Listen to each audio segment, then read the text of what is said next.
Sisters and Brothers of America by Swami Vivekananda. It fills my heart with joy unspeakable to rise in response to the warm and cordial welcome which you have given us. I thank you in the name of the most ancient order of monks in the world.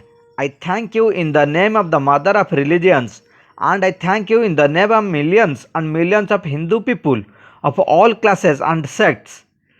My thanks also to some of the speakers on this platform who, referring to the delegates from the Orient, have told you that these men from far off nations may well claim the honor of bearing to different lands the idea of toleration. I am proud to belong to a religion which has taught the world both tolerance and universal acceptance.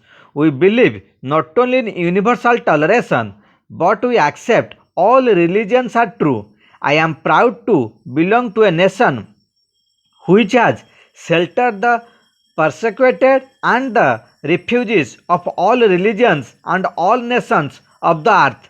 I am proud to tell you that we have gathered in our bosom the purest remnant of the Israelites who came to southern India and took refuge with us in the very year in which their holy temple was shattered to pieces by Roman tyranny.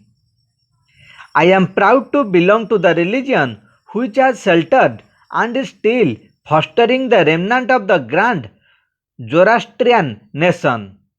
I'll quote to you, brethren, a few lines from a hymn which I remember to have repeated from my earliest boyhood, which is every day repeated by millions of human beings. As the different streams have their sources in different places, all mingle their water in the sea. So, O Lord, the different paths which men take through different tendencies, various though they appear crooked or straight, all lead to thee.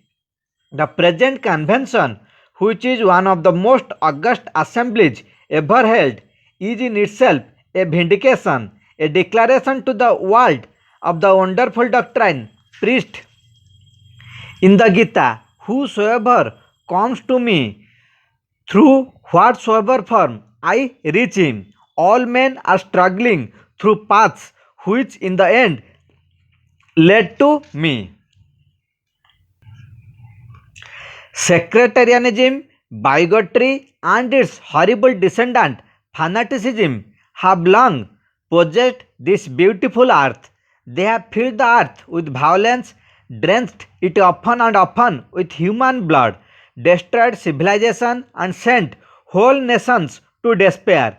Had it not been for these horrible demons, human society would be far more advanced than it is now. But their time is come, and I fervently hope that the bell that tolled this morning in honor of this convention may be the death knell of all fanaticism, of all persecutions with the sword or with the pen, and of all uncharitable feelings between persons when wending their way to the same goal.